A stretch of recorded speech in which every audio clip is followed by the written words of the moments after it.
Tu micro, tu micro, Ya, Rencito. Piero, primero, ¿podrías decirme cuánto tiempo dispongo para no excederme y no quitarle tiempo a nadie? Son 45 minutos. Perfecto. Ya. Bueno, chicos, ante todo, buenas tardes. Buenas tardes, es un gusto poder hablar ante ustedes, sobre todo porque me parece que esta es la primera sesión interna que tenemos en la cual va a participar la denominada segunda generación del Lexus Vita.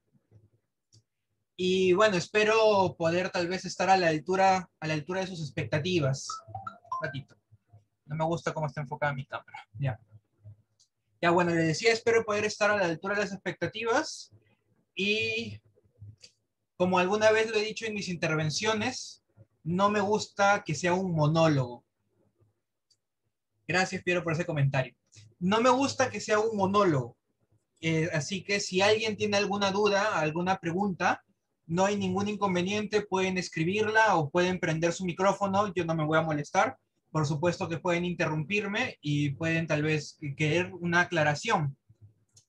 Sobre todo porque he elegido un tema que es un poco complejo, ya que es un subtema dentro de un macro tema que es la teoría impugnativa, que bueno, es el último, tal vez se podría decir que son los últimos temas que estoy estudiando actualmente para poder apelar mejor, y es por eso de que trato de profundizar en estos temas. A ver, el tema en concreto, el tema central de esta casación que he elegido es la valoración de la prueba en segunda instancia. Y he elegido la casación 385-2013 San Martín. Sería bueno que lo anoten porque es una casación que engloba muchos temas de otras que se encuentran en otras casaciones respecto a la valoración de la prueba en segunda instancia. Tal vez para hacer una analogía, la gran mayoría de nosotros conocemos la casación 626-2013 Moquegua. Sabemos que es una casación muy amplia que desarrolla bastantes tópicos relacionados a la prisión preventiva. La misma analogía puedo traerlas acá con la casación 385-2013 San Martín. Es una casación que habla de manera extensa cómo funciona la valoración probatoria, tanto documental como personal o pericial, en segunda instancia. Es por eso que he elegido esta casación. El contenido de esta casación se encuentra en otras casaciones de manera separada, pero esta, de una manera bastante didáctica, lo junta en uno solo para tratar de dar una claridad en el tema. Si bien en el fondo esta casación, tal vez adelantándome un poco, habla sobre la condena del absuelto, habla específicamente sobre cómo se debe valorar la prueba para condenar a un absuelto. O sea, cómo debes valorar la prueba en segunda instancia, porque en la primera lo absolví, en la segunda lo condené. Si lo he condenado es porque he hecho valoraciones. ¿Qué clase de valoraciones se pueden hacer? ¿Qué clase de valoraciones no se pueden hacer? Pues ese es el desarrollo jurisprudencial de esta casación.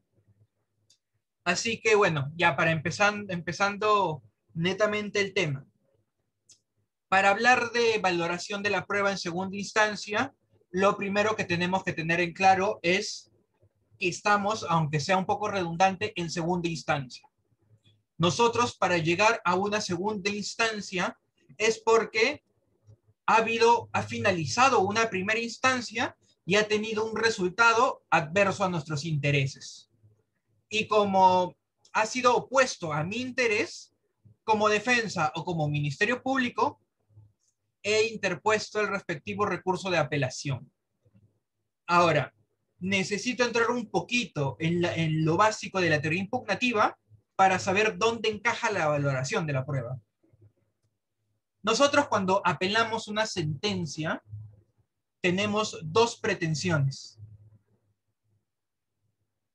Eso parte del principio de especificidad que es en relación a la teoría impugnativa. Nosotros debemos ser específicos tanto en el extremo que estamos apelando como en el agravio que se nos está causando y ser específicos en nuestra pretensión. ¿Cuáles son estas dos pretensiones, macro pretensiones? Por un lado existe la nulidad, por otro lado existe la revocación. ¿Cuáles son las diferencias?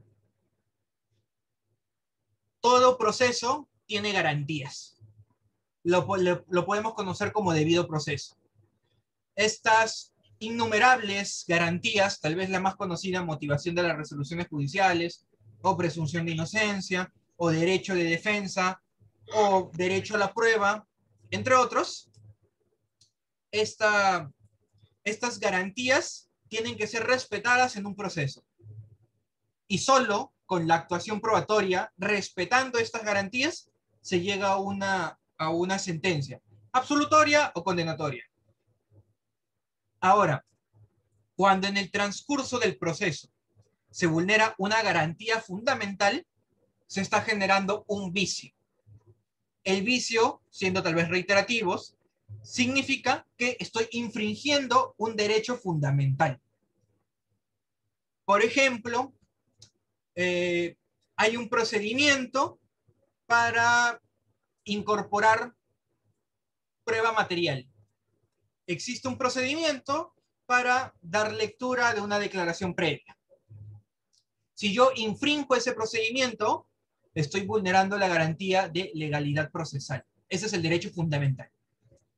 Ahora, si yo incorporo, para darles un ejemplo, prueba material o prueba documental, vulnerando el procedimiento, estoy generando un vicio. Pero este vicio no es suficiente para generar una nulidad. Este vicio tiene que generar una trascendencia en el proceso.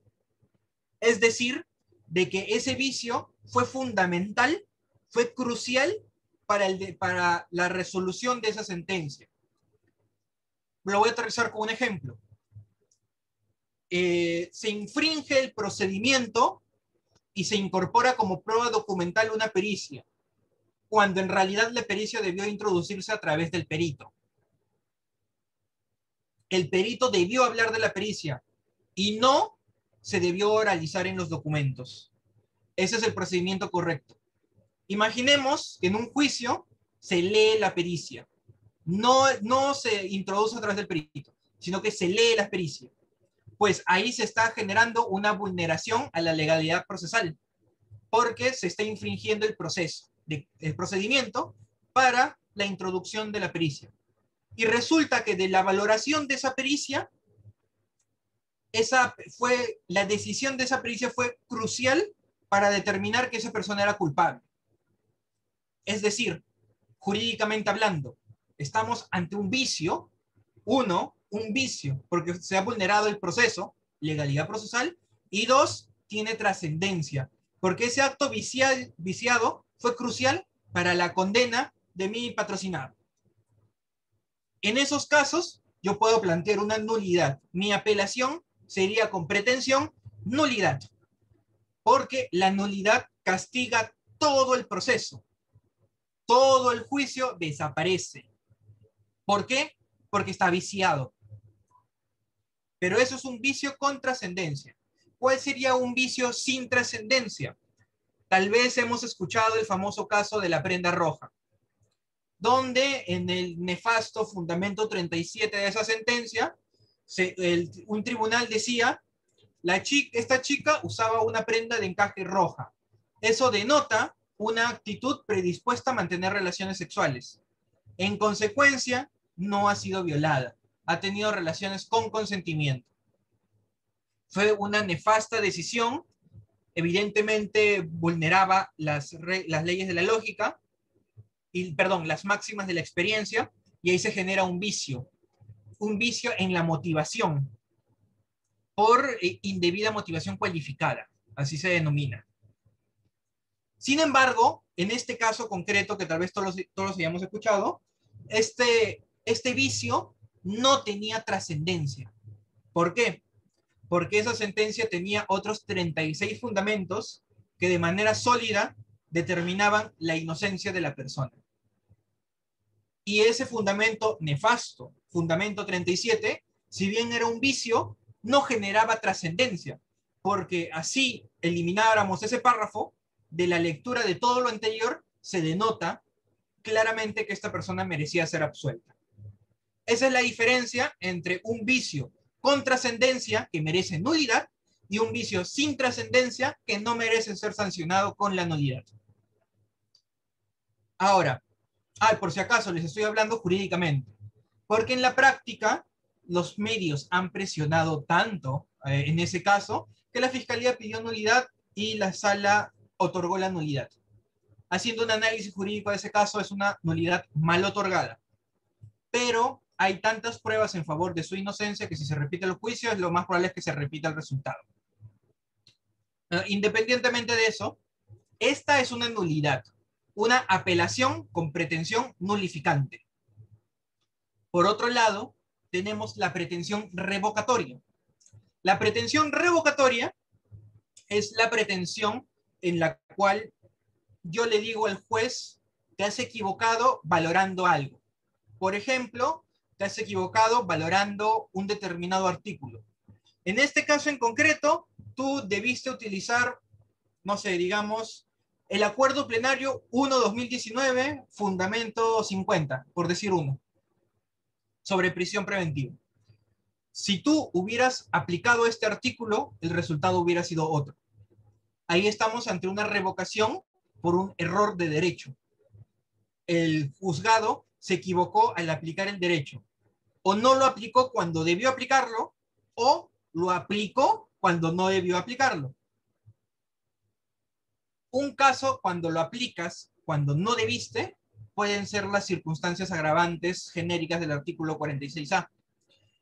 Un ejemplo donde no aplicaste y debiste hacerlo fue tal vez este ejemplo hipotético que les dije, que en un caso no se utilice un precedente vinculante de una determinada jurisprudencia. Y la revocación, aparte de ser por errores de derecho, existe la revocación por errores de hecho. En una revocación por error de hecho, nos estamos refiriendo a un error en la valoración probatoria. Por ejemplo, un testigo dijo, yo mantuve relaciones sexuales con esa persona. Sin embargo, el juez concluye en que ese testigo dijo, o esa persona dijo, me han violado. Eso es un error de hecho, porque el juez está agregando información que el testigo no dijo. Ese es un falso juicio de existencia por adición, siendo tal vez más técnicos. O por ejemplo, la agraviada dijo, yo mantuve relaciones sexuales con él. Y el juez omitió esa declaración de la agraviada. Acá estamos nuevamente ante un falso juicio por existencia, pero esta vez por omisión. En el anterior fue por adición, ya que estaba agregando algo que no dijo, y este ejemplo es por omisión, donde se está omitiendo algo que sí dijo. Le estoy dando solo 2 ejemplos, porque este tema es mucho más extenso. Así que esta es la introducción que necesito manejemos de manera clara. Pretensiones para apelar. Nulidad, revocación. Nulidad porque se ha vulnerado un derecho fundamental, una garantía procesal, y la sanción es que se elimina todo el proceso. Revocación, hay un error en la interpretación, sea revocación por error de derecho, sea revocación por error de hecho. En ambos casos, lo que se busca con una revocación es que se reforme la sentencia y que se reforme evidentemente en mi favor. Si soy defensa, que se reforme y absuelva. Si soy Ministerio Público, que se reforme y condene. Evidentemente las apelaciones pueden ser sobre el extremo de la pena, no necesariamente tiene que ser sobre la condena o la inocencia. Así que esa por el momento es la introducción. Ahora, este tema concretamente, esta casación 385-2013 San Martín, habla sobre valoración de la prueba en segunda instancia. Cuando hablamos de valoración probatoria en segunda instancia, es porque hemos apelado y hemos pedido revocación. Porque en nulidad tengo que acreditar que se vulneró el derecho fundamental. No necesito actuación probatoria para acreditar eso. Pero en la revocación, cuando yo estoy hablando de errores en general, es porque se ha interpretado mal. Si se interpretaron mal, es porque hay una forma correcta de interpretar. Esa forma correcta de interpretar ya implica que el juzgado, perdón, que la sala, que el adquen, entre a valoración probatoria. Y es ahí específicamente donde se centra este tema. Y es algo que debemos tener en claro, porque si no, simplemente no me van a entender absolutamente nada de lo que les vaya a decir a continuación.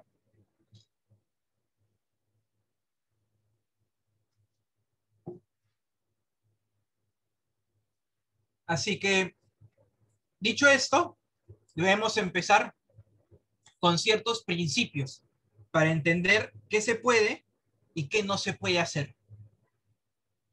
Todos conocemos el derecho a la defensa en su manifestación de contradicción. Todas las defensas en juicio tienen derecho a contradecir lo que se esté actuando, a contradecirlo presentando una contraprueba que genere un contraindicio o en el mismo contrainterrogatorio. Estoy ejerciendo mi contradicción. Este derecho de contradicción, al mismo tiempo que es una lucha entre la fiscalía y la defensa, tiene que ser en presencia del juez. Es ahí donde entra el principio de inmediación.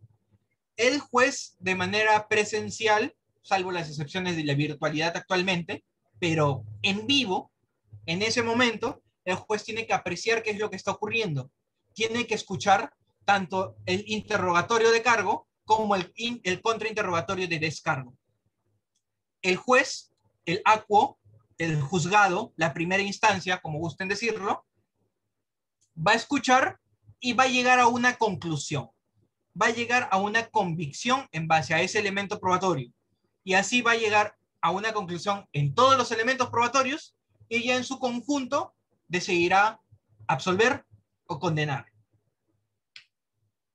Es en base a estos dos principios, contradicción e inmediación, que se genera un espacio de no valoración de la sala. ¿A qué me refiero?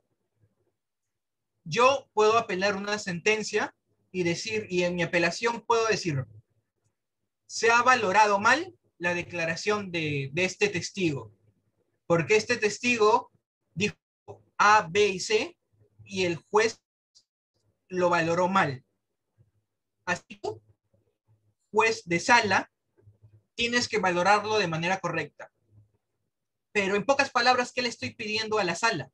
A la sala le estoy pidiendo que haga una valoración de la prueba, pero una valoración en base a lo que ocurrió abajo. Es decir, no va a haber contradicción y no va a haber inmediación. Yo simplemente le estoy pidiendo al juez que cambie el sentido interpretativo. Eso está prohibido. ¿Por qué? Porque el juez superior, el juez de sala, el adquen, no puede cambiar la valoración que hizo el de abajo, el acuo, el juzgado. No la puede cambiar por el respeto a la inmediación y por el respeto a la contradicción. Así que ese es un impedimento bastante fuerte que tiene la sala. La sala no puede darse el lujo de revalorar toda la actuación probatoria ocurrida en primera instancia. Sin embargo, sí existen espacios de interpretación para la sala. Y la verdad, estos espacios, dependiendo cómo los quieras plantear, son varios. Por ejemplo, como regla, se permite reinterpretar las documentales. Se permite reinterpretar las pericias que no han sido oralizadas. ¿Por qué? Porque un documento puede ser leído en cualquier momento. Un documento puede ser actuado en cualquier momento. Y como regla, a un documento es complicado contradecirlo. Es por eso de que se permite en la sala una segunda actuación probatoria y oralizar documentos, oralizar documentales, obviamente en presencia de ambas partes. porque el documento, repito, solo va a ser leído, que es lo mismo que se hace en primera instancia. A un documento, como regla, no se le puede contradecir, salvo exista otro documento como contraprueba, contraindicio o prueba de descargo, que también puede ser oralizado de nuevo. Lo importante es que los documentos y las pericias no oralizadas pueden volver a revalorarse. Es por eso que si yo en una apelación le digo, en mi apelación, le digo al juez, señor juez, se ha hecho una valoración errada de este certificado médico. ¿Por qué? Porque el juzgado, en este certificado médico, el certificado médico concluye en que hubo una penetración. Sin embargo, el juez utilizó este certificado médico para decir que existe violación, cuando en realidad un certificado médico no te dice si es que ha habido o no violación, solo te dice que ha habido penetración. En consecuencia, ha habido una errónea valoración, un error de hecho, una errónea interpretación de este elemento de esta prueba. Por eso a ti, Sala, te pido que valores de nuevo este certificado médico. En este ejemplo que les acabo de dar, la Sala, ante un juzgado evidentemente, ante una audiencia, se puede oralizar de nuevo el certificado médico. Obviamente haciendo hincapié en cuál es el motivo, cuál es la importancia de la revaloración probatoria, que sería la importancia de no incurrir en este error, de que un certificado médico legal no te dice que una persona ha sido violada. Un certificado médico legal solo te ha dicho si ha mantenido relaciones sexuales. No te dice si son consentidas o si son forzadas. Ese es un ejemplo de la revaloración de documentales en segunda instancia. Sin embargo, el gran problema entra en las testimoniales, porque un testigo suele ser mucho más importante que un mero documento. Como les mencioné, el testigo lo que dice en primera instancia es la santa verdad. No se puede alterar tanto lo que ha dicho en primera instancia como la valoración que le ha dado el juez en primera instancia. Entonces, ¿cómo puedo yo acudir a segunda instancia y pedirle una nueva valoración probatoria sobre determinado testigo o determinado perito? Es ahí donde entran las denominadas zonas oscuras y zonas abiertas. ¿Qué es una zona oscura? Una zona oscura es la parte de la declaración de un testigo sobre la cual no se puede reinterpretar. Por ejemplo, un testigo dijo en juzgado, yo me encontré con Renzo a las 10 de la noche saliendo de un bar. Y repito, esto que ha dicho el testigo es la santa verdad. Es una premisa, es una proposición fáctica. No es posible de revalorarse, porque es un hecho concreto, es un hecho objetivo. Sin embargo, ¿qué es lo que hace un juez para valorar?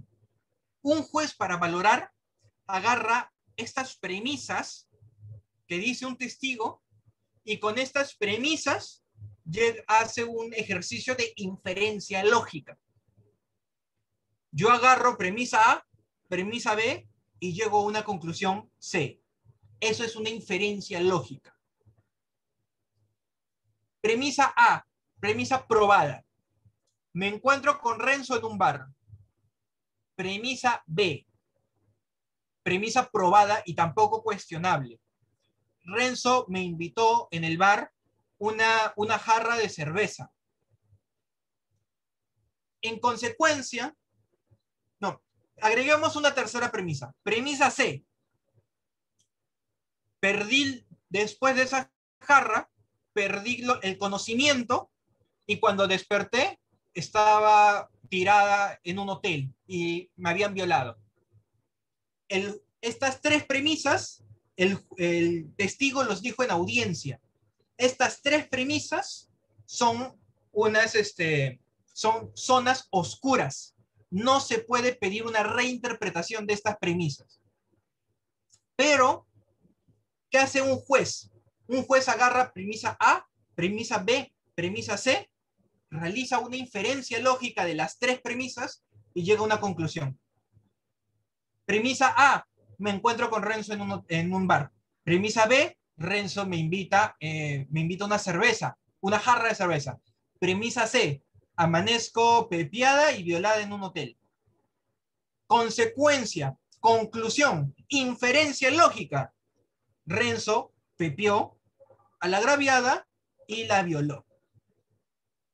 Esta inferencia lógica no ha salido del testigo. Esta inferencia lógica ha sido un desarrollo intelectual del juez en su por supuesto, derecho a la libre valoración de la prueba. Esta inferencia lógica sí es apelable. Esta inferencia lógica es la famosa zona abierta.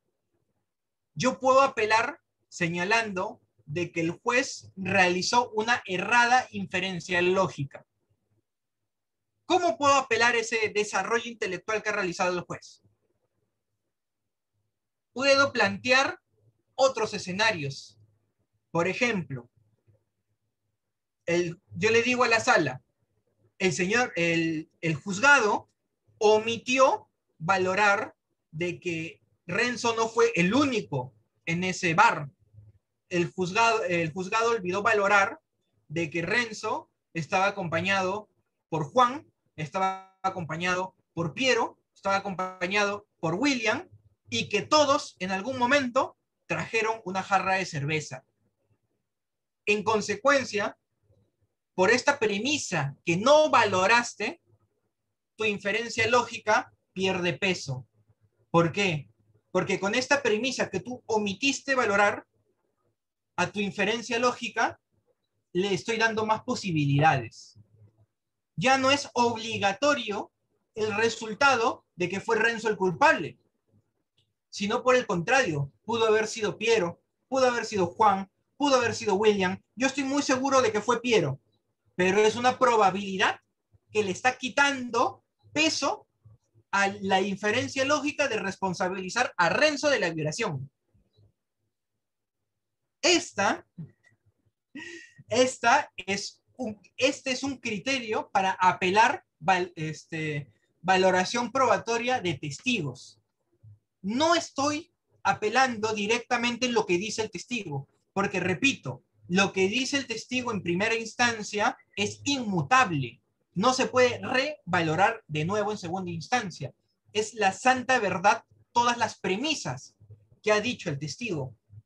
Sin embargo, repito, estas premisas generan una concatenación, generan una secuencia, un ejercicio lógico, una inferencia lógica. Lo pueden encontrar con todos estos términos, tanto en la doctrina como en la jurisprudencia.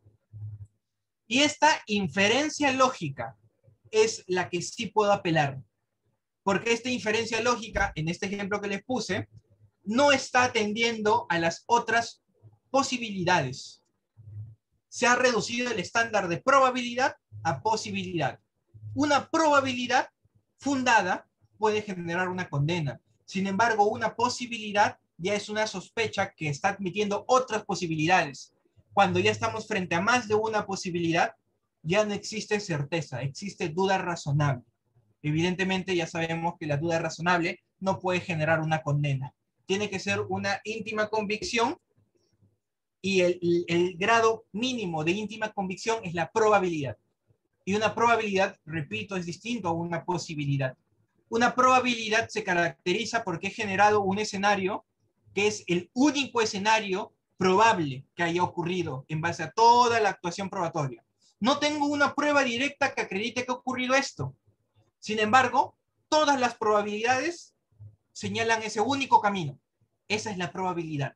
La probabilidad sí genera una condena. Pero la posibilidad en contraposición señala de que existen varios diversos caminos. Y con varios diversos caminos no existe una certeza al grado de condena. Hasta ahí he sido bastante técnico. ese es el detalle tal vez con este tema. Este tema que es parte de la teoría impugnativa es eminentemente técnico. Es entrar en causales, en valoración, en lógica, en inferencias, en máximas de la experiencia, entre otras terminologías que a veces escapan de nuestro hablar diario y tanto de nuestro actuar diario. Es por eso de que hasta este punto me gustaría saber si es que tienen alguna pregunta o alguna duda. Que hasta el momento he hablado la introducción de pretensión nulificante, pretensión revocatoria, y he hablado de valoración de documentales y de zonas abiertas y zonas oscuras en la valoración de testimoniales. No sé si hasta este momento tengan alguna duda sobre el tema. Como les digo, si es que tienen alguna duda, con confianza pueden prender su micrófono y preguntar o tal vez escribir.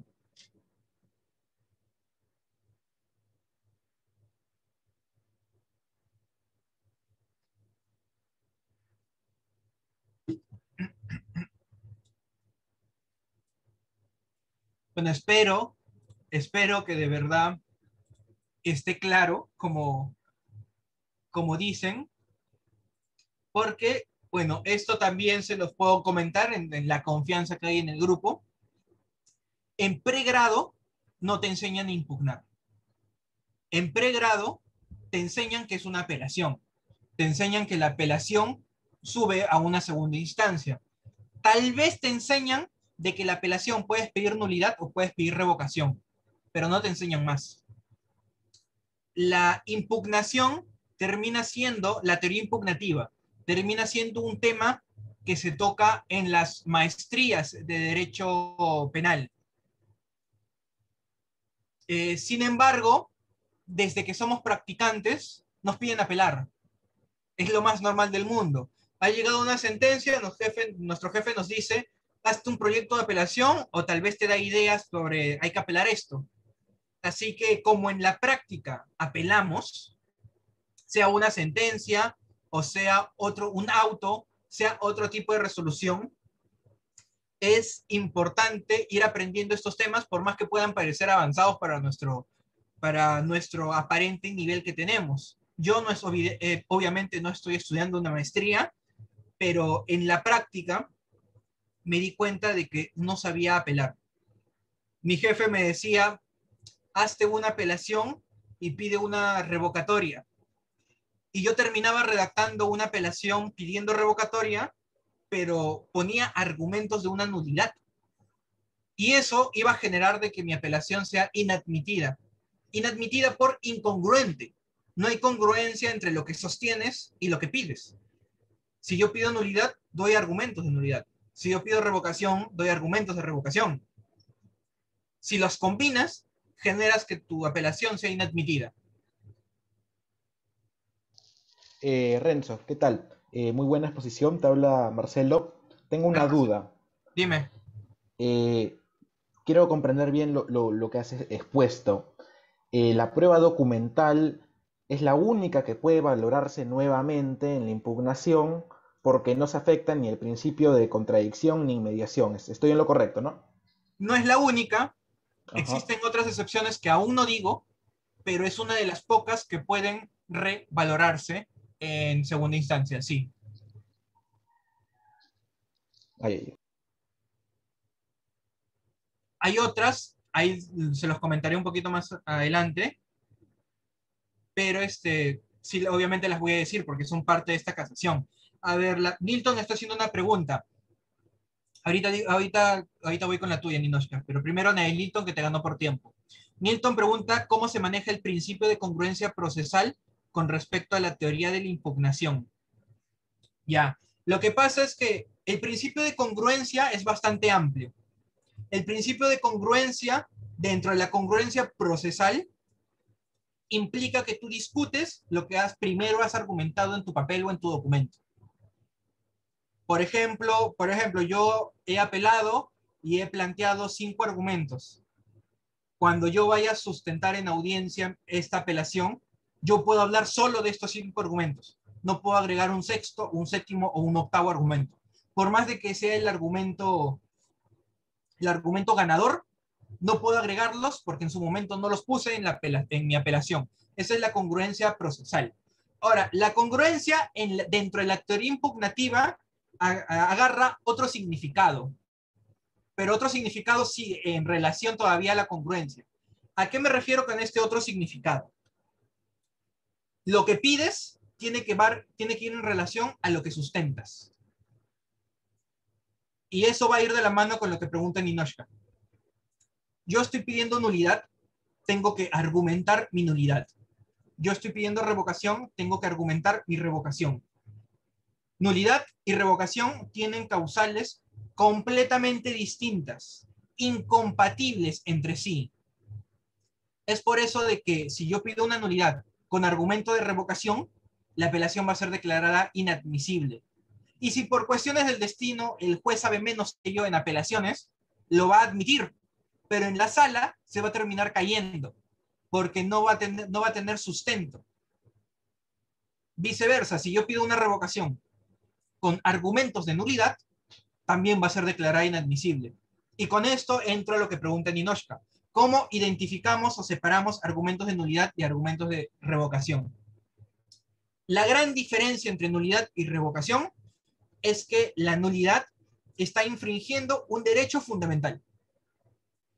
Clásica apelación que señala: apelo porque se ha infringido el derecho a las motivaciones judiciales. Acá hay una motivación aparente, una motivación incongruente, una motivación con defectos externos por justificación de las premisas, una motivación por graves, ¿cómo se llamaba? Motivación por defectos en el razonamiento interno, etc. Todas estas son manifestaciones de la motivación de las resoluciones judiciales. Sentencia Juliana Yamoja, les recomiendo leerla. Así que, como yo estoy señalando de que hay un error en la motivación es un derecho fundamental. Así que, vulneración de motivación lo tengo que sustentar como nulidad. ¿Por qué? La nulidad, recordemos que es un vicio porque se está infringiendo una garantía, se está infringiendo un derecho fundamental. La motivación de las resoluciones judiciales es un derecho fundamental. En consecuencia, si mi argumento es, para este ejemplo, motivación, mi pretensión debe ser nulidad. Ahora, por otro lado, la revocatoria. En la revocatoria, el juicio ha respetado todos los principios, ha respetado todas las garantías. Sin embargo, el error viene por interpretaciones. Tal testigo dijo A, el juez interpretó B. Hubo un error en la interpretación. En consecuencia, yo voy a ir a la sala y yo voy a decir, ese testigo se equivocó. Perdón. El juez se equivocó al interpretarlo. No debió interpretarlo así, debió interpretarlo de esta manera. A, errores en la interpretación, revocación. La revocación se divide por errores de interpretación tanto del derecho como de hechos. Hechos, actividad probatoria. Cuando hay un error de interpretación en la norma, por ejemplo, un agravante de robo agravado dice cuando se roba de noche. ¿Y qué dice el juez? El juez dice, la agravante de noche significa obstrucción de la vista. Y el caso en concreto ocurrió al mediodía, pero ocurrió en un sótano, completamente oscuro, sin luz. Así que esta agravante, robo en la noche, es aplicable a este caso. ¿Por qué? Porque a pesar de ser un sótano, no se veía nada. Esa es la interpretación que le está dando el juez a esa agravante. En consecuencia, yo puedo pedir una apelación por un error de derecho. Señor juez, el juzgado se equivocó al interpretar la agravante. No debió interpretarla como un simple lugar oscuro, sino debió interpretarla como una obstrucción natural de la vista. Y un sótano no es una obstrucción natural, es una obstrucción artificial. En consecuencia, reforme y quíteme el agravante. Ese es un ejemplo de un error de interpretación de la norma. un error de interpretación de hecho, o sea, de las pruebas, es el que comenté hace rato. El que comenté respecto a premisa A, B y C. Y llegar a una conclusión cuando habían más posibilidades. Solo para dar ejemplos. Porque si entro a hablar un poco más técnico sobre este tema, se pone más tedioso, más denso. Porque existe error de hecho por falso juicio de existencia por omisión, falso juicio de existencia por adición, por prueba mutilada. Hay errores de derecho por aplicación indebida, por interpretación errónea, por inaplicación de la norma, etcétera, etcétera, etcétera. Existen distintos causales. Causales que no están en la norma, están en la doctrina. Sin embargo, individualizar los causales nos permite generar una apelación de calidad. Así que, bueno, espero haber sido un poco claro con la respuesta que esperabas, Ninoshka. Nulidad, vulneración de derecho fundamental. Revocación, valoración probatoria o valoración de derecho. Valoración, no es que haya un vicio de un derecho fundamental. Esas son las diferencias esenciales para separar una nulidad de una revocación.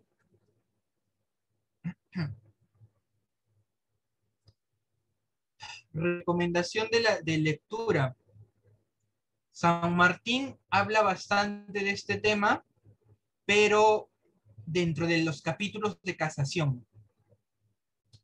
Yo tengo bastante material de lectura, pero te estoy sincero, en este momento no me acuerdo los nombres de los autores. Pero más tarde me comprometo con ustedes, más tarde se los voy a hacer llegar a través del grupo.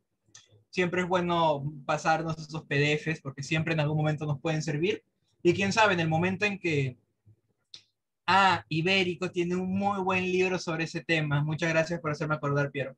Ibérico tiene un muy buen libro sobre ese tema. Ibérico, no sé bien cómo se pronuncia.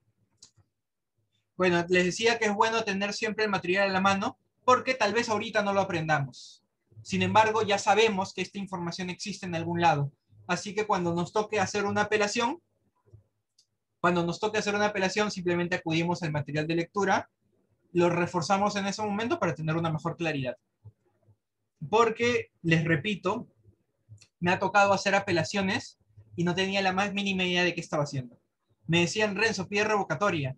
Y me daba cuenta que de verdad no sabía fundamentar una revocatoria. Me pedían, Renzo, es una nulidad.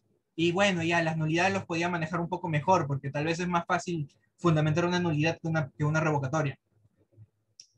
Y bueno, practicando y leyendo, y no se imaginan cuántas veces me han corregido mis escritos respecto a apelaciones, que ya he logrado tener una cierta claridad sobre el tema. Y es por eso también que en lo personal he buscado reforzar en materia impugnativa. Porque está bien, no me lo exigen en pregrado, pero la realidad, la práctica, desde practicante, ya de verdad me exige saberlo. Eso, y que de verdad a veces podemos terminar practicando en cualquier lugar. No desmerezco a ningún abogado, pero nos puede tocar practicar con un abogado que no sabe de apelaciones y nos dice, hazte una apelación, y no va a tener la capacidad de corregirnos, porque dentro de todo no sabe si estamos haciendo bien o mal, y es tal vez en esos casos donde nosotros tenemos que aportar, porque si bien somos practicantes y estamos en una etapa de aprendizaje, el aprendizaje no se limita necesariamente a lo que me puedan otorgar, sino que parte del aprendizaje es nosotros también aportar. Así también reforzamos lo que sabemos. Bueno, ya después de ese paréntesis de preguntas, retomando, ya les hablé, ahora sí retomando, y antes de que se me acabe el tiempo.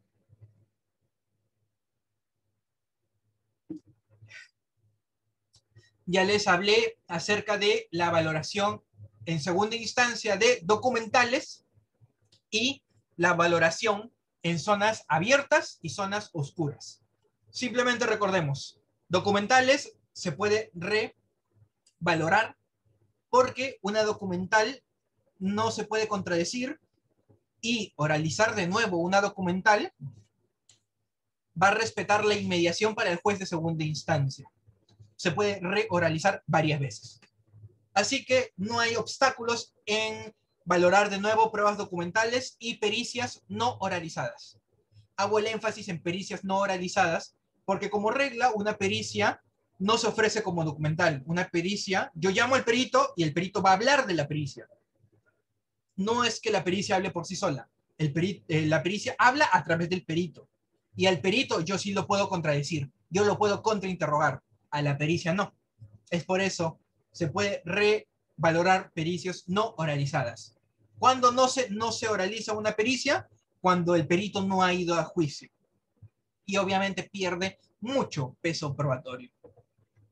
Bueno, y de ahí está la valoración de testimoniales en base a la inferencia lógica, que yo no puedo cuestionar, repito, es incuestionable lo que dice un testigo en primera instancia y que ya ha sido valorado ante el juez como preposición, como premisa fáctica, como hecho probado. No puedo cuestionarlo. Lo que sí puedo cuestionar es el desarrollo lógico que utiliza el juez con esas proposiciones. Eso es lo que puedo cuestionar. Ahora, en segunda instancia, se permiten ofrecimiento de prueba nueva. Y yo puedo ofrecer prueba nueva para desacreditar a un testigo. Por ejemplo, vino a hablar una chica, una testigo, en contra del investigado. Y lo que dijo esta persona fue crucial. Prácticamente por su culpa lo condenamos. Yo apelo y en segunda instancia ofrezco nueva prueba, que obviamente cumple con los requisitos de ley. Esta nueva prueba son, supongamos, son publicaciones de redes sociales, varias, posteriores a la sentencia, donde esta testigo empieza a maldecir al ahora condenado, señalando cosas como, por ejemplo, yo te dije que te iba a cagar, siempre tuve la razón, eres un huevón, si yo no soy feliz, tú no eres feliz, etcétera, etcétera, etcétera. Lo importante es que estas pruebas de redes sociales, creadas después de la condena, demuestran que la testigo odiaba al procesado. Así que yo puedo ofrecer estos nuevos documentos, estas nuevas documentales, estas capturas de pantalla y de preferencia capturas de pantalla que hayan sido registradas de manera notarial para que tengan fe pública.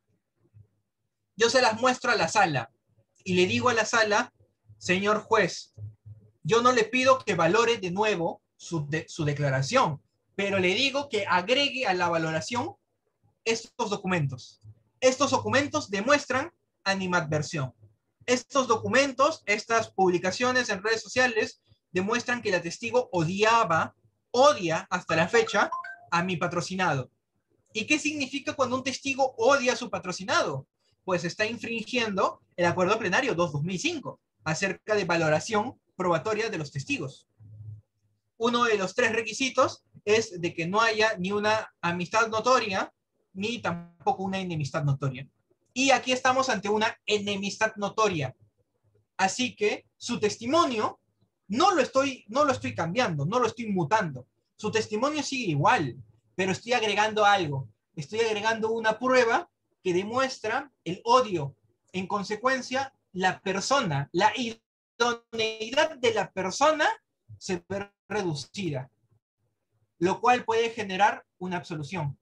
Repito, si es que esta chica en su declaración fue la prueba fuerte, la prueba contundente, la que generó la condena, y con esta prueba documental nueva, prueba en segunda instancia, estoy demostrando que se está infringiendo el acuerdo plenario, pues le resta valor probatorio y puede generar una absolución. Esos son los detalles con el ofrecimiento de nueva prueba. El ofrecimiento de nueva prueba ya se probó algo, ya se probó en teoría una condena. Así que si yo ofrezco una nueva prueba, no es para desacreditar las pruebas ya actuadas. Es ahí donde el análisis de la conducencia, la pertinencia y la utilidad al momento de filtrar la nueva prueba en segunda instancia es muy importante. Pero eso honestamente es materia de otro tema, de exclusivamente prueba nueva en segunda instancia. Pero a lo que voy es, este es otro ejemplo de valoración de prueba en segunda instancia. Estoy valorando la testimonial de primera instancia, pero no la estoy valorando cambiando el sentido de la valoración, sino que estoy agregando cosas por encima para que esta valoración inmutable, intangible, sumado a una, dos o tres pruebas nuevas, todas estas nuevas pruebas en conjunto, todo este nuevo bloque de pruebas me generen una opinión distinta a la sala. Esa es la importancia de la nueva prueba en segunda instancia. La nueva prueba tiene la finalidad de acreditar o desacreditar una prueba actuada en primera instancia. Y la última forma, y es por eso de que a Marcelo le comenté de que no solo se puede valorar la prueba documental en segunda instancia, sí existe una forma de volver a revalorar a las testimoniales en segunda instancia.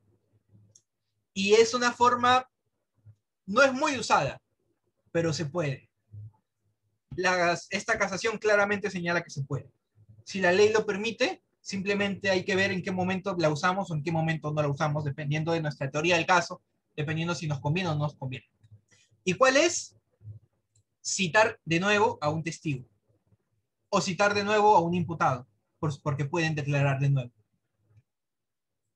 Como les mencioné al inicio, ¿por qué no se puede mutar? ¿Por qué no se puede reinterpretar lo que dice un testigo en primera instancia?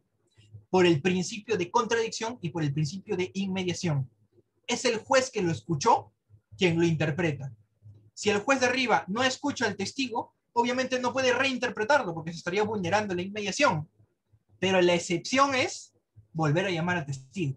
Yo puedo volver a llamar al testigo para que vuelva a hablar. Y tal vez en esa segunda oportunidad en la que vuelve a hablar, logro hacer de que el juez entienda por qué yo pedí que vuelva a hablar el testigo. Son casos muy escasos. No, incluso siéndoles sinceros, no conozco un caso donde esto se haya dado.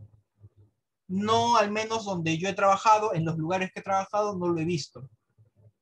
Sin embargo, de manera teórica, es importante tenerlo presente porque, repito, quién sabe, en algún momento lo vamos a utilizar, lo utilizaremos. Está en el artículo 422 del nuevo Código Procesal Penal, inciso 2, si la memoria no me falla. Así que está permitido por nuestro ordenamiento. Pero evidentemente la finalidad de que venga este testigo es, como regla, que hable de lo mismo. Porque recordemos que cuando ofrecemos a un testigo o cuando ofrecemos a un perito, nosotros lo ofrecemos señalando la conducencia, pertinencia y utilidad. Yo no puedo hacerle preguntas por un motivo por el cual no lo presenté. Incluso yo puedo objetar preguntas que empiecen a escapar del objeto de la investigación. Lo importante es que, repitiendo esta declaración, este juez llegue a una nueva conclusión. Y esta nueva conclusión puede ser porque tiene pruebas periféricas que en su conjunto dan un nuevo sentido a la valoración. Porque como regla, si un testigo dice lo mismo, pues todos los que lo escuchamos deberíamos llegar a la misma conclusión. Así que la razón de ser, la ratio legis de esta norma, es que este testigo vuelva a hablar, pero vuelva a hablar porque existen pruebas periféricas que permiten cambiar el sentido de su valoración, el sentido de la interpretación. Por ello, serían estas las formas de realizar una valoración de la prueba en segunda instancia. Son tal vez muy limitadas y eso obviamente responde a las limitaciones de la contradicción y la inmediación, ya sabemos, derechos fundamentales. Porque si hipotéticamente una sala realiza una nueva valoración de un testigo sin haberlo llamado, se estaría infringiendo el derecho de inmediación. Y como se está infringiendo la inmediación, pues está incurriendo en causal de nulidad, que ya les hablé hace un momento. Una nulidad es un vicio por una vulneración de un derecho fundamental. Tú me vulneras la inmediación, yo pido la nulidad. Y la nulidad la puedo pedir obviamente en una apelación o la puedo pedir en una casación, porque tanto la casación como la apelación sostienen las mismas pretensiones, revocatoria o nulificante. Así que hasta acá, eso sería todo el tema. Eso sería en esencia lo más importante, porque ya esta casación de ahí habla sobre la condena del absuelto. Sin embargo, la esencia, lo importante de esta casación, la 385-2013 San Martín, radica en los criterios de valoración de prueba de segunda instancia, siendo tal vez los más utilizados los de las zonas oscuras y las zonas abiertas para apelar la interpretación de los testimoniales. Así que hasta este momento, no sé si tengan alguna pregunta o alguna duda, ya que también ya me excedí un poco del tiempo que me había dado Piero. Por supuesto, como les repito, son libres de hacer las preguntas o las dudas que tengan. La idea es aclarar las cosas, la idea es que se entienda, porque a fin de cuentas estamos en el círculo para aprender. Hemos venido acá voluntariamente porque nos interesa el tema. Y si nos interesa, la idea también es salir con la idea lo más claro posible.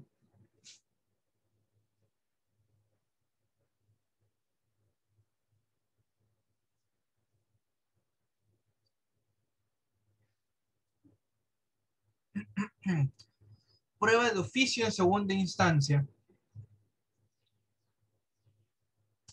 Esa es una buena pregunta. A ver. La prueba de oficio tiene ciertos requisitos. Te mentiría si te los digo que me lo sé de memoria. No, no me lo sé de memoria. Pero sé que la prueba de oficio parte de una información nueva y relevante. Por ejemplo, un testigo en juicio dice algo importante. Por ejemplo, a nivel fiscal, el testigo dijo de que vio a dos ladrones. Vio a Renzo y vio a Steven. Ellos dos son los ladrones. Sin embargo, en juicio, ese mismo testigo ya no dice que vio a Renzo y Steven, sino que vio a Renzo, a Steven y a Piero. Acá hay información nueva. Esta información nueva genera de que el juez pueda pedir prueba de oficio. La prueba de oficio va para buscar acreditar, o mejor dicho, buscar esclarecer nuevos hechos, hechos que no habían sido previstos en un primer momento, ni en la investigación ni en la acusación. Esa es la razón de existir de la prueba nueva, de la prueba de oficio.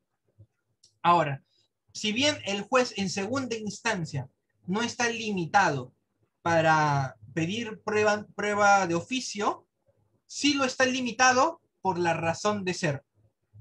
Repito, la razón de ser de la prueba de oficio es que se ha incorporado información nueva. Y por esta información nueva que nadie sabía, es que necesito pruebas sobre esa información nueva. Ahora, en un juicio de segunda instancia, como regla, no se aporta información nueva. Se parte sobre la información del primer juicio, de la primera instancia. Así que es poco usual, o debería ser poco usual que un juez de segunda instancia pida una prueba nueva. Prueba de oficio, perdón, confundo los términos. Debe ser poco usual que un juez de segunda instancia pida una prueba de oficio, porque no hay información nueva que el juez quiera esclarecer. Pero seamos un poco más extremistas. Supongamos de que yo ofrecí como prueba de segunda instancia, ahora sí prueba nueva, yo ofrecía un nuevo testigo que no sabía que había visto lo ocurrido. Y este nuevo testigo, que va a audiencia de segunda instancia, que obviamente está permitido, cuando empieza a declarar a lo largo del interrogatorio, brinda información nueva. Y sobre esta información nueva, el juez de segunda instancia quiere aclaración. Solo en esos casos estaría permitida la prueba de oficio en la segunda instancia. Pero la prueba de oficio prueba de oficio en segunda instancia y prueba nueva en segunda instancia, el juez de sala el ad quem la puede valorar libremente. Precisamente porque no fue prueba valorada por el juzgado, sino es prueba recién existente en la segunda instancia, la sala está en la obligación de valorar tanto la prueba nueva como la prueba de oficio en segunda instancia si es que aparece. Así que, tal vez siendo más concreto con tu pregunta, de aparecer una prueba de oficio en segunda instancia, el juez está en la obligación de valorarla, porque es una prueba de oficio que recién está apareciendo. Como no la valoró ya el juez de primera instancia, porque en ese momento no existía, pues ahora el juez de sala tiene que valorarla, porque en teoría es una prueba importante que puede cambiar el rumbo de la decisión. Y repito, esa misma lógica de valorar la prueba de oficio en segunda instancia se aplica en la valoración de la prueba nueva. La prueba nueva en segunda instancia también tiene que ser valorada por la sala, porque no lo hizo el de la primera instancia, porque en ese momento no existía.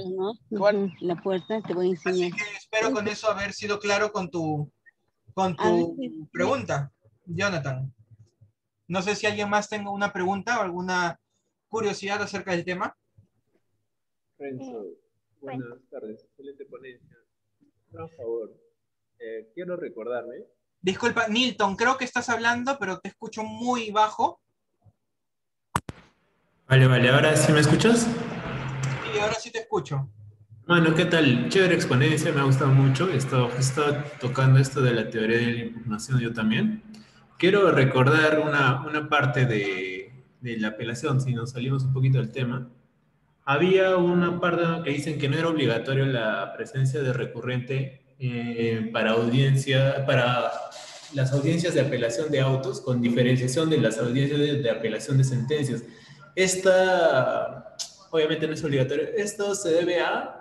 No me acuerdo bien eso. ¿Por qué no es obligatorio que esté el recurrente presente en una apelación de autos? Ya, que el recurrente no esté presente. Ajá, ¿por qué no es obligatorio que esté en una sentencia de... No sé si te estás acordando bien, porque, a ver, como regla, el recurrente, o sea, el que impugna, está pidiendo algo, independientemente de qué pide. Y si pide, pues lo tiene que sustentar. Es por eso que me parece un poco raro que digas que el recurrente no es necesario que esté presente, salvo que me digas de que se resuelva de manera cerrada, se resuelva a través de despacho, lo cual es propio del Código de Procedimientos Penales, más no del nuevo Código Procesal Penal. A ver, yo creo que te refieres tal vez a que en un auto no es necesario la presencia de la otra parte, de la que no está impugnando, porque eso se da en algunas situaciones, no en todos los autos. Porque, por ejemplo, una excepción de improcedencia de acción por, digamos, prescripción. Yo como defensa sostengo la prescripción y el fiscal está en todo su derecho de oponerse porque incide directamente. Incide directa, incluso la audiencia no se puede instalarse en la presencia de las dos partes. Así que no estoy seguro si te refieres al recurrente. No, la verdad no estoy seguro si te estoy pudiendo responder tu pregunta porque me parece un poco raro cómo me la estás planteando. Así es como yo lo tengo entendido. O sea, te soy sincero, tal vez me equivoco. Pero como yo lo tengo entendido, quien apela, quien impugna, lo tiene que sustentar. Y siempre y cuando no implique una afectación a la otra parte desde el punto de vista fiscal o de defensa, no es necesario que la otra parte sostenga una contraposición. Por ejemplo, la reposición. Yo puedo interponer una reposición y la reposición no se le corre traslado a la otra parte. Salvo la excepción, porque toda regla tiene una excepción, de la reposición escrita. Pero la reposición oral, la que se realiza en juicio, no se corre traslado a la otra parte. En cambio, las apelaciones de autos sí se corre traslado a la otra parte porque suelen implicar cosas que los afectan. Así es como yo lo tengo, es obligatorio. Sí, la pregunta concreta, según lo que escribes, ¿es obligatoria la presencia del recurrente en la audiencia de apelación de autos? Mi respuesta es sí. Como regla, el que apela tiene que ser oído.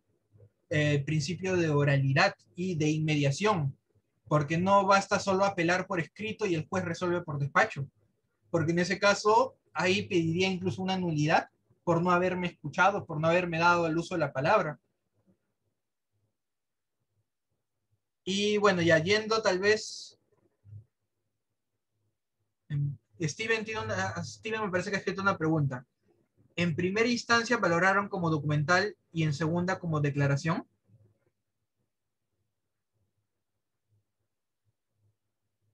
Steven, ¿puedes prender tu audio y decirme la pregunta? No la he entendido bien.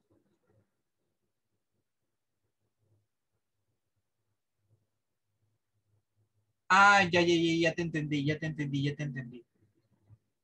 A ver, tal vez repitiendo un poquito esto. La prueba documental sí puede valorarse de manera libre en segunda instancia. ¿Por qué? Porque la prueba documental, para valorarla, basta oralizarla.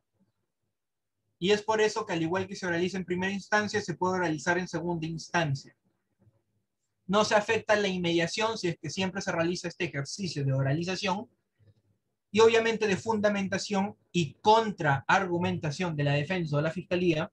Es por eso de que no hay mayores impedimentos en valorar la prueba documental.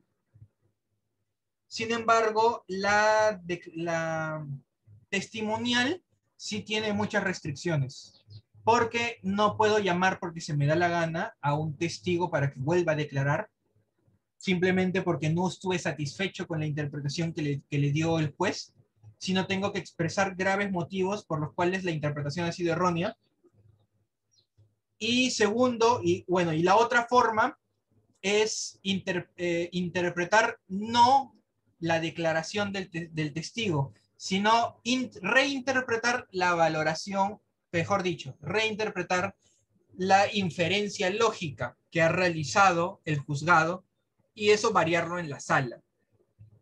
Eso es lo que se puede volver a valorar.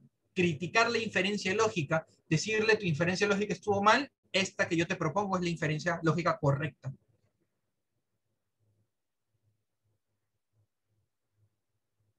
Y bueno, si hablamos de valor probatorio, el valor probatorio no existe una regla.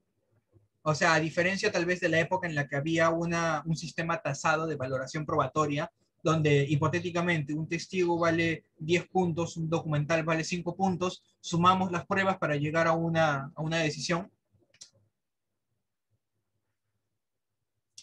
Ahora existe una libertad probatoria, una libertad en la valoración. Un testigo puede valer menos que un documento puede valer más que un testigo, va a depender del caso en concreto y del juez en concreto. Y bueno, tú dices, las documental, permitido. Las declaraciones, como regla, prohibido. Con algunas excepciones que son las que te he dicho, pueden permitirse la revaloración de declaraciones. Pero también parte de esta excepción a valorar de nuevo las declaraciones es que existan criterios lógicos o nuevas pruebas documentales que de manera concreta permitan cambiar el sentido interpretativo. Porque te repito, un testigo puede decir cosas en audiencia, que vaya a la sala y las repita, va a generar como regla la misma deducción, a menos que hayan nuevas pruebas periféricas de por medio que acrediten o desacrediten lo que dijo ese testigo, o tal vez que haya un error en la inferencia lógica que utilizó el juez.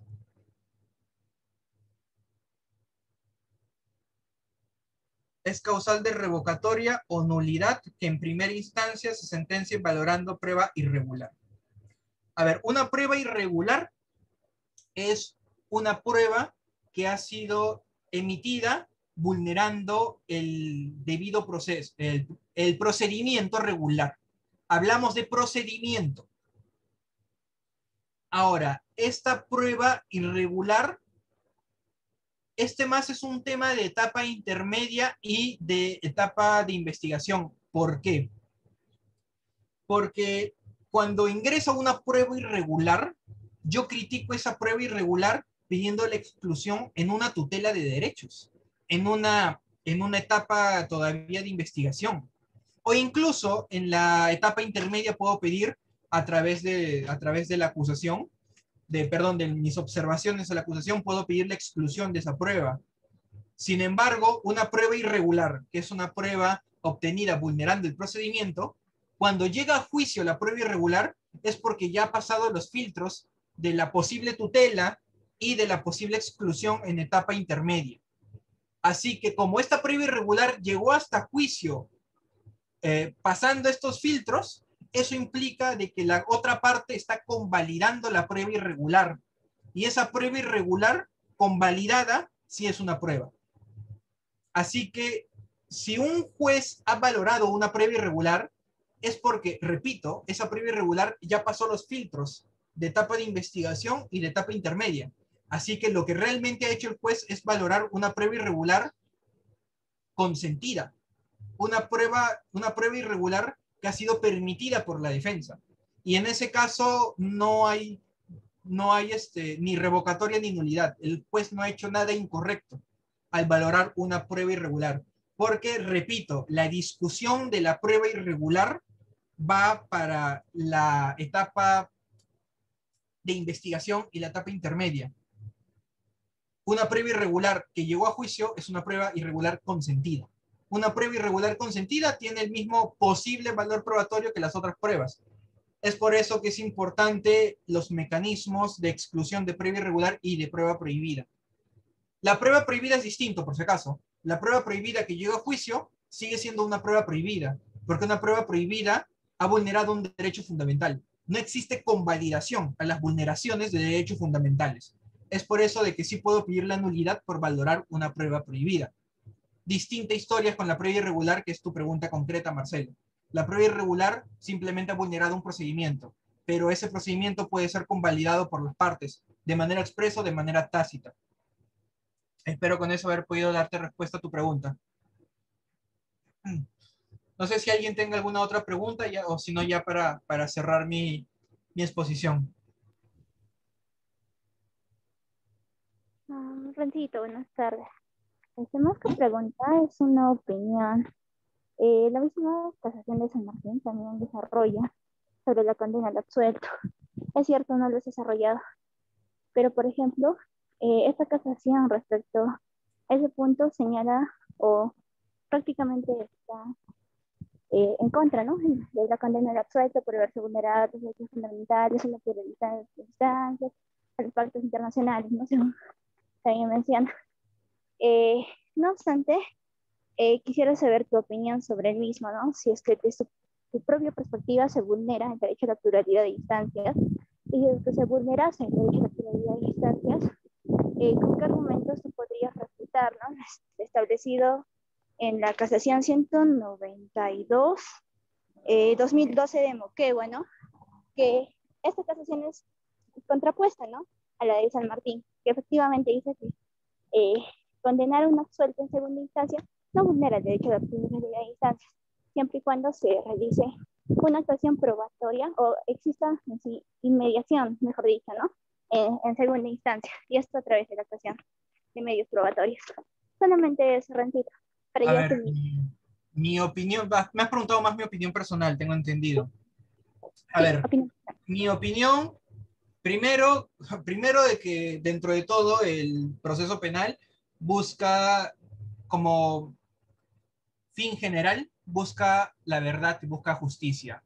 Así que en base a este fin general, una persona absuelta evidentemente puede ser condenada si es que se hayan motivos fuertes para variar una decisión de una forma tan drástica. Ahora, la condena del absuelto es un tema a veces un poco complicado, controversial, por el tema precisamente probatorio. Porque la valoración probatoria, como ya les mencioné, como regla, es inmutable, como regla. Así que si yo he hecho valoración probatoria en una primera instancia y he absuelto, para condenar posteriormente a una persona, reformando la absolución por una condena, es porque la prueba que fue actuada en primera instancia, algo ha debido ocurrir en su valoración en segunda instancia. Es ahí donde para la condena del absuelto se tiene que hacer mucho hincapié en cómo se realizó la valoración de la prueba en segunda instancia que determine este giro trascendental en esta historia. Yo les he explicado acá una serie de reglas para que sea válida la valoración de la prueba en segunda instancia. Si esta serie de reglas se respetan en la segunda instancia, pues se está ante una condena que ha respetado todas las garantías.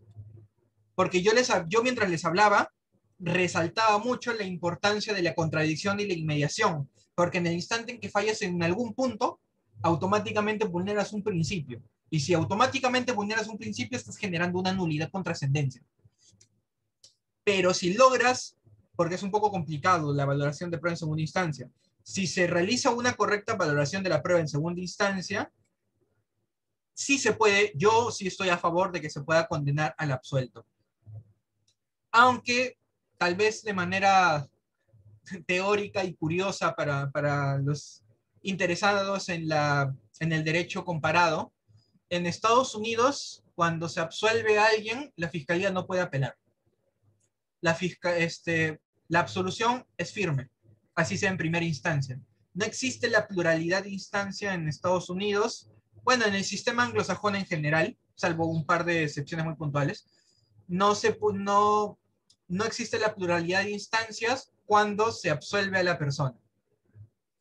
Dato curioso, basado principalmente en la investigación. Por un lado tienes la investigación que realiza la fiscalía con todo el poder del Estado. Es mucho, es el Leviatán y contra una persona con sus limitados recursos. Así que si esta persona con sus limitados recursos logra su absolución, es porque con sus limitados recursos le ganó el Leviatán del Estado, y es por eso de que no se le permite apelar a la fiscalía y la absolución queda firme. O sea, sé que me fui un poco del tema, pero siempre me pareció un dato curioso.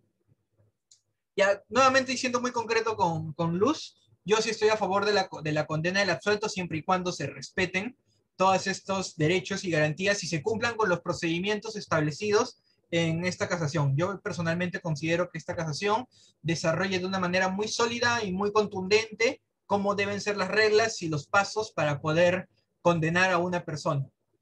Y evidentemente es aplicable a una condena de un absuelto, o simplemente para viceversa, para absolver a un condenado. Pero son reglas importantes que en mi opinión sí son completamente aplicables a un absuelto que probablemente sea condenado posteriormente. Así que ya por interno me están escribiendo y me están diciendo de que me pasé de 45 minutos, llevo casi 1 hora y 20. Lo siento, Pierito, pero eso pasa cuando hay bastantes preguntas. Y bueno, espero, ya con esto ya estoy finalizando. Espero poder haber sido claro con todos. Qué bueno que me hayan podido hacer preguntas. Tengo que admitir de que muchas de las preguntas son bastante interesantes, son bastante curiosas. No había pensado mucho en el tema de la prueba de oficio en segunda instancia, tengo que ser sincero en ello. Sin embargo, eso no me detiene para realizar un ejercicio académico, para tratar de entender la figura y tratar de dar una respuesta. Siempre pienso de que cuando enseño y me regresan las preguntas, respondiendo las preguntas es donde realmente estoy aprendiendo más. Porque estoy entendiendo cómo ustedes razonan y estoy tratando de responder a la altura de lo que ustedes buscan. Así que bueno, chicos, eso es conmigo todo. Espero haber podido estar a la altura de las expectativas. Y bueno, eso sería todo. Muchas gracias por su atención, chicos. Muchas gracias, Pieritos.